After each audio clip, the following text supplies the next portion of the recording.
the different types of connective tissue or some of the different connective tissues. Blood is unusual because it's one of the connective tissue that has liquid matrix. So you guys learned that connective tissue had like these cells in it. Whether it was cartilage and it had like fibroblasts, or whether it was bone and it had osteoblasts and osteoclasts and all that fun stuff. Blood is the one that the red blood cells, white blood cells, and platelets are all suspended in the plasma. And so the plasma is the liquid matrix. These guys develop via hematopoiesis. You have stem cells in your red bone marrow of your long bones that give rise to your red blood cells, white blood cells, and platelets. Okay. So when you think of red blood cell production, what bones produce red blood cells or white blood cells? Can you give me one? Your femur, right? That's a big one. Okay. Can you give me another one? What about your humerus or no? Humerus? Yeah. Not sure actually. Wait, yes, it does. Hips, shoulder blade, right? Okay, so those are kind of the weird ones. Vertebrae too, a little bit. Okay. Average volume. So 5 to 6 liters for men, 4 to 5 liters for women. It's based off of body size. So usually if you're looking at a person, they have about 5 liters of blood. I was just we did the blood pressure and heart rate lab for 251 today, and we were talking about like your cardiac output is usually 4.9 liters per minute that your heart is doing. And so your heart kicks out your blood volume in about a minute, just to give you an idea of how hard that heart works. Men have more red blood cells than women because of testosterone. So testosterone is going to increase metabolism, and because it increases metabolism, it increases oxygen demands. And because it increases oxygen demands, the amount of red blood cells and all the measurements off of that are going to be a little bit elevated. pH of blood, memorize this, 7.35 to 7.45. You'll notice that in a lot of textbooks there's variation to red blood cell measurements. There's a lot of variation for white blood cells. When it comes to blood pH, that's it. Okay, all the textbooks are going to say the same thing. Blood pH is really heavily regulated.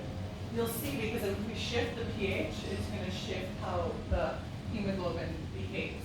Your formed elements, erythrocytes are red blood cells, your leukocytes are your white blood cells, and your thrombocytes are your platelets. Here's a scanning electron micrograph of red blood cells. This is magnified 2,600 times original size. So it was gray and white, and they colored it in. Here's your red blood cells, right? So they are biconcave. How do they get this biconcave or lysaber shape? Before they're ejected into the bloodstream from the red bone marrow, you kick out the nucleus. Okay? So when you kick out the nucleus, it allows the red blood cell to be biconcave. That's the first thing. Look at its diameter. So look at how wide it is, and look at how tall it is. It's really small in the middle. What is the purpose for this folding? Anytime you see folding in your body, what does it help? It increases your surface area to internal volume. Okay, and so that means that it's going to help with diffusion. So why can't our cells get massive, like dinosaur massive? Because they wouldn't have enough surface area to internal volume to sustain life. Okay, so cells, the goal of folding is to increase surface area to volume. So you're going to get more oxygen loading and more CO2 being kicked out. These guys go through capillary single file, so they have to be flexible as well. What are these raisin-looking things? These guys. What do you think? Platelets. Good. And these guys are white blood cells. This is about the same size as a red blood cell. What would you guess after having lab busting? What white blood cell could it be? If it's the same size as a red blood cell, and you see it, what do you think? What's the most abundant white cell in the blood? The neutrophils? Neutrophils. Okay. Are they about the same size as a red blood cell? Yeah. Are they really abundant? Yes, so that would probably be a neutrophil if we could look at it and see it. This guy's a little bit bigger. What do you think? Bigger than a red blood cell? And you can see it? What do you think? Maybe a monocyte? Maybe. Lymphocytes are usually about the same size. Monocytes maybe a little bit bigger. Otherwise, if it was really big, it could be what? What are the really big ones? Eosinophils and basophils, but they're the rarest. Yeah. Good. Job of blood: transport gases, nutrients, hormones. Regulates pH with kidneys and lungs. Bless you. It's going to regulate the components of the plasma with the kidneys. It's going to defend against pathogens and toxins using your white blood cells.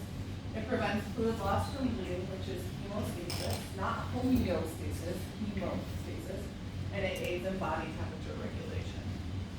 If you took a sample of blood, look at this. This is percentage by body weight. So your blood makes up 8% of your body weight, and then if we took this and spun it down, or even if we just let it separate, if we let it sit, it would separate. The red blood cells would go to the bottom, or precipitate out at the bottom because they're the heaviest, and then we would have the buffy coat, which is sort of this white layer, and that white blood cells and platelets, and then the rest of it would be just plasma, okay? If we look at the formed elements, your red blood cells and white blood cells, look at red blood cells. 4.2 to 6.2 million per cubic millimeter. Think of a millimeter. Turn that into a box, a cubic millimeter. 5 million red blood cells per cubic millimeter. That's amazing. It's a lot. Okay? White blood cells, 5 to 9,000 per cubic millimeter. This should be a little bit familiar from last week's lesson. And platelets, 250 to 400,000 per cubic millimeter. If we separate out the white blood cells, here's the composition of your white blood cells. So, or the frequency as we said. So neutrophils are going to be the most abundant, then your lymphocytes, your monocytes, your eosinophils, and basophils. What's the mnemonic I gave you? Never let monkeys Good. eat bananas. Never let monkeys eat bananas, so that you know the order of those guys. Okay. Pick a range that makes sense to you. In the lab, it says 45 to 70. In this, it's going to say 60 to 70. You look online, clinical textbooks, it's all going to be different. Just pick a number that makes sense to you, okay, within this range. Usually about 70. If it was higher than 70, like if it was 80 or 88 or 90, I would be really concerned. And so normal range lymphocytes, you can say about 20, monocytes, about 10, eosinophils 2, basophils maybe 1. Okay? It doesn't have to be something that's super complicated. And then if you look at the plasma, 55% of the blood is plasma. Plasma,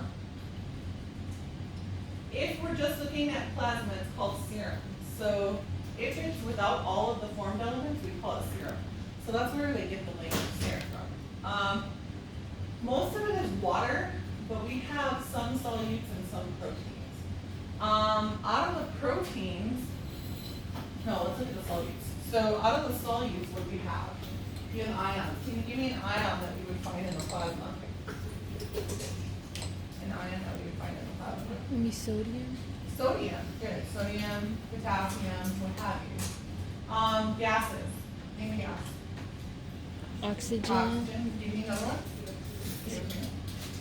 Waste products. CO2. Can you give me another waste product? Urea. Good. Can you give me another one for muscle metabolism? Lactic acid, maybe. You could have lactic acid in there. Okay. Creatinine. The two things that come to my mind would be urea and creatinine. Nutrients. Give me a nutrient that's carried in the plasma. Maybe calcium or no? Nope. That's an ion. Glucose? Nope. Potassium? That's an ion. Give me a nutrient. Carb, lipid, or protein. You heard someone say it. Glucose? Glucose. Good. So glucose is a major nutrient in the plasma. Okay, and so we covered ions. Regulatory substances, those can be like types of clotting factors, some types chemically acting hormones, what have you. When we look at proteins, we can split these guys up into three categories. There's albumins, which are large plasma proteins. Okay, then there's globulins. Globulins are antibodies. So most, well, not all globulins are antibodies, but there's a category of globulins that are antibodies. So when we talk about antibodies against foreign blood, so antibody A, antibody B, antibody RH, those are all gamma globulins. You have some plasma proteins, your lipid proteins fall under that category as well. And then fibrinogen is the precursor to the last step of blood clotting, of making fibrin. Let's look at this a little bit more closely. For your proteins, albumins, they're the most abundant in the plasma. When you think of plasma in osmotic pressure, pressure due to particles in the plasma, I want you to think of albumins. Okay, so let me rephrase that. What's the particle concentration of your red blood cell? 0.9%. 0.9%. What's the concentration of your plasma? Is it 55%? Nope, it should be isotonic. Oh, 0.9%. How do we get the plasma at 0.9%? It's due to albumins, okay? It's due to albumins. And so if albumins maintain osmotic pressure of the blood. I have another slide just on those guys. Globulins can be enzymes, and then they can be molecules that transport proteins, lipids, cholesterol, fat-soluble vitamins, okay? So we covered some globulins. We covered the low-density lipoproteins. We covered the high-density lipoproteins, right? Globulins are, some of them are antibodies. Your gamma globulins are antibodies. Vitamin D is transported in those globulins, just to give you an idea. And then fibrinogen is involved in blood clotting. So let's look at albumins a little bit closely. Albumins, really important. They're made in the liver from protein that we take in. They make up about 60% of the protein in the blood, okay? Why do you care about them? They're negatively charged, first off. So what happens when pH drops, guys? So here's our plasma, here's albumins floating around, whoops. And they're large and they're negative. Okay, so let's say our pH drops for whatever reason, so we have a drop in pH. Does that mean more H plus or more OH minus? More H plus. More H plus, okay, so we're gonna have more H plus floating around. How do we manage this excess H plus? These guys act as a buffer. Okay, so these guys, what they do is they bind to this H plus so that it's not free, so that it's not rogue, causing damage. Another buffer in your plasma is bicarbonate. You don't know this yet, but you will today. Bicarbonate is going to bind as well. So what does a buffer do? Does it make the pH neutral, pH 7, or does it maintain the pH of the solution that it's in? It maintains the pH. So a buffer is going to maintain the pH.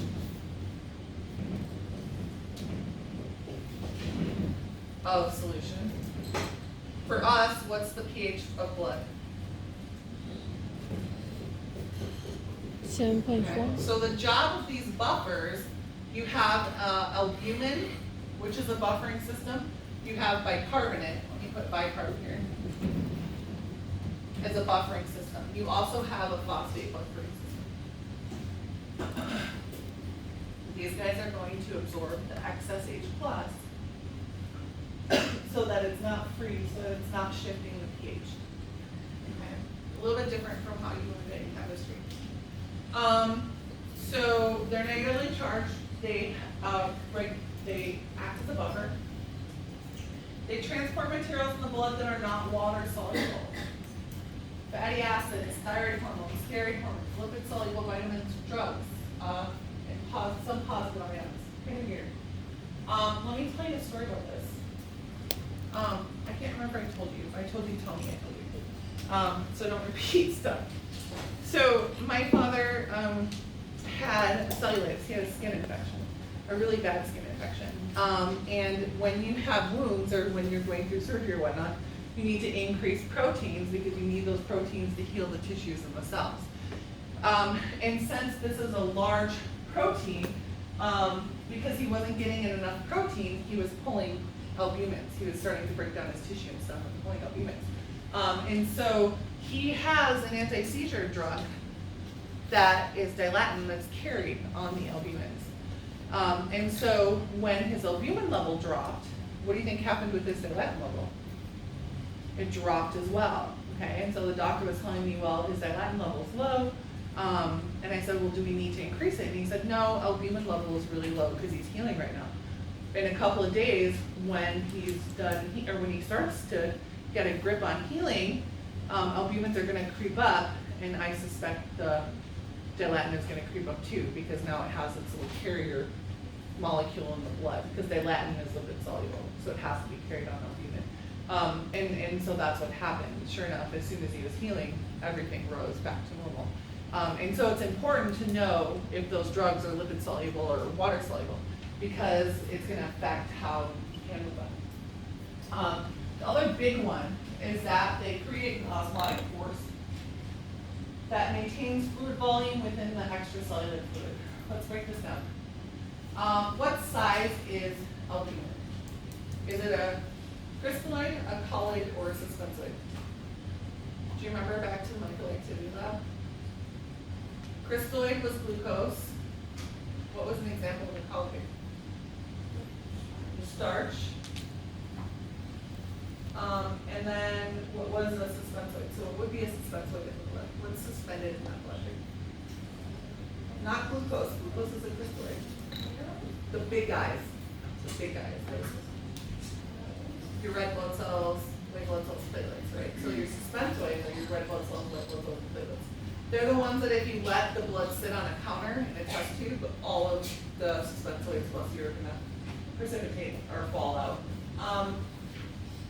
Albumin is a colloid, okay? It's the size of a colloid. So that means it's big.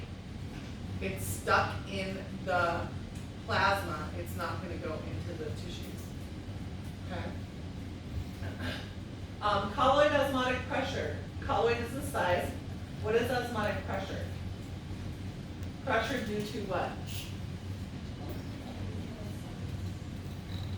What do you think?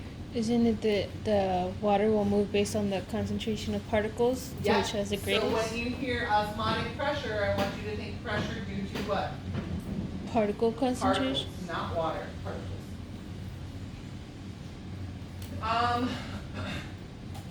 Here's your red blood cell, right? What's your plasma concentration? You want it to be the same, right? It should be the same. Go ahead. I'm sorry, I'm getting a little confused. Do you mean like how much there is, or like the concentration of particles, like the red blood cell? Same thing. So how much is there, and how much is there is going to be the concentration. But is there 55% of plasma or the red? Oh, I see what you're saying. So 55%. So if I take blood and I separate it, 55% is going to be plasma. Okay. 8%, like most of that is going to be water, but out of the proteins, most of the proteins floating around in plasma are going to be albumin. I see what you're saying. Okay. Yeah. So let's look at albumins. So when I look at albumins and I see colloid osmotic pressure, what does that mean to me, and what should it mean to you? Okay. Red blood cell is 0.9%. What's the concentration in the plasma? It should be 0.9%. It should be isotonic, right? How do we maintain the particle concentration in the plasma? This number is directly due to albumins. Okay? So this number is due to albumins. What does this do to inside the cell? Keeps it normal? Glucose, salt, sodium, chloride, some proteins, right? A bunch of different stuff, okay? But the point is that if we're talking about the concentration of the plasma, it's 0.9%. If we're talking about how it's maintained at 0.9% because you have albumins in the plasma, okay? What happens if albumins go away? So what happens if your liver is damaged? If your liver is damaged and it can't make as much albumins, what happens to the particle concentration of the plasma? So it would It decrease. decreases. So let's say it decreases to 0.5. Why do we care? Because it's the What cell. do we do? Now you have a hypoosmotic solution of Yeah, now plasma you have a hypotonic solution or hypoosmotic solution. Which way is water going to go? into the Into cell. the cell, right? Is that okay? It's not going to help with getting oxygen on, that's for sure. Okay? So, it's also, if you think about it this way, here's your tissues. Interstitial fluid, and then here's your cell, right? If this is all 0.9% and this is 0.5, you're going to have massive amounts of fluid going in here and going into red blood cells. Okay, so albumins are the key, and we'll talk more about that. You guys will talk more about that when you get into capillary fluid movement. Okay.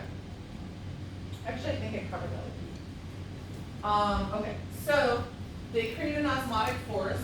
So albumins are the reason why the osmotic pressure in the plasma is 0.9. Okay. It's going to keep fluid in the plasma, and not in the intracellular fluid. Okay. Globulins are they transport insoluble or very small molecules, right? Or water insoluble or very small molecules. An example would be antibodies. Other globulins would be alpha and beta globulins transport proteins, your lipoproteins as well. And then fibrinogen is the last step in blood body. Your red blood cells. They're most abundant, right? So if you look at blood, you look at the cells in the plasma, the most abundant would be your red blood cells. They're biconcave, so they're shaped like lifesavers. This to increase surface area to volume ratio. They don't have a nucleus when they're mature because, again, you want to have an increase in surface area. And these guys have to be flexible because they're going to fit through the capillary single file, so they have to be able to bend. They live 120 days. How many months is that? Let's assume there's 30 days, so 120 divided by 4. Good. So about 4 months. So they live 4 months, go around in circulation. That's okay. They go around 3 to 4 months. They go around in circulation, and then they get pulled out every 3 to 4 months, and they get broken down and recycled. Okay, that's what they look like. This should look familiar. This looks what our blood smear look like. This isn't stained for white blood cells, but I can pretty much guess that's a white blood cell, that's a white blood cell. It kind of looks like that one is too. They're a little bit bigger and they're rounder. What are these itty bitties? The platelets. Good. Here's a scanning electron micrograph. It's colored. Here's a dimension. So in the middle it's 0.45 micrometers wide, and it's about 8.4 micrometers long. The red pigment in the red blood cell is hemoglobin. Okay, so when we think of a red blood cell,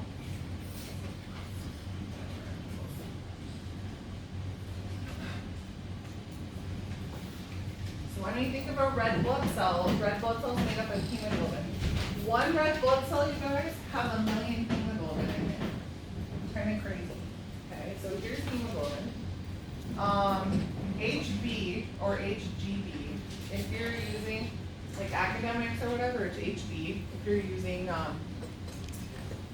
like clinical, if you get a lab results back, it'll be HGB, okay? So hemoglobin is a red pigment. So when it binds oxygen, it turns red. When it loses oxygen or releases oxygen, it's like a purplish, bluish color, okay? It's produced in the bone marrow, in the red bone marrow of long bones. It's made up of 4 subunits, okay? So hemoglobin has 2 alpha subunits and 2 beta subunits.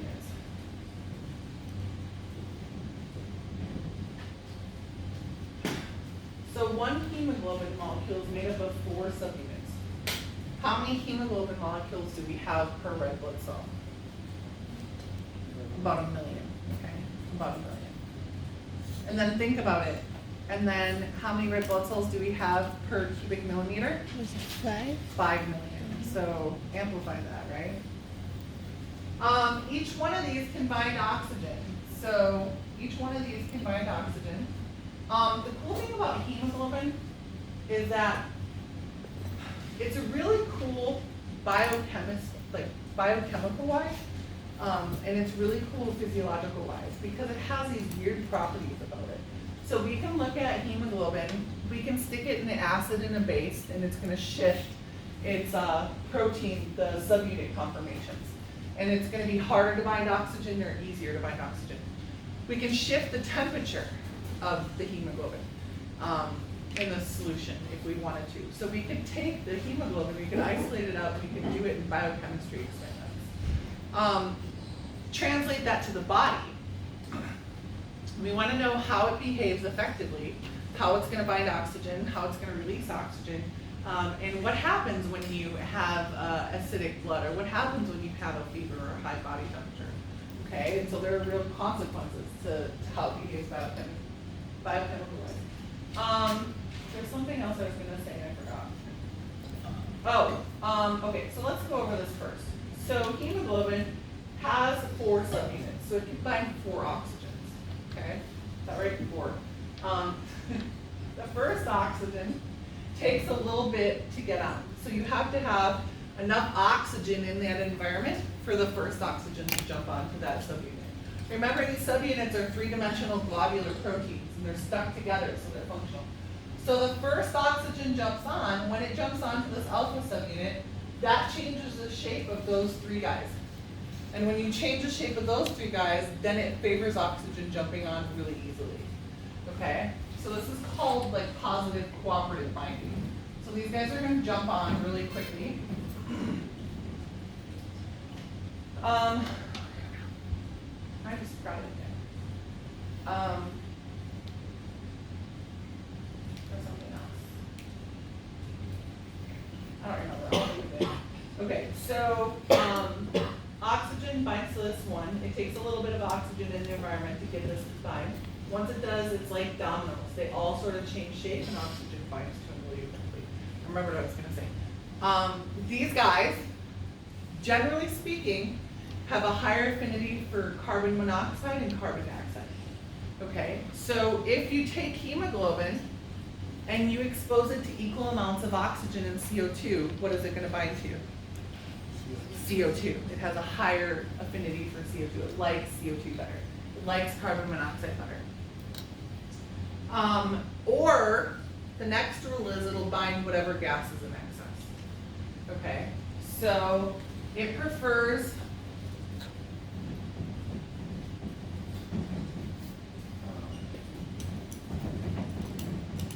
but it'll bind whatever gas in excess.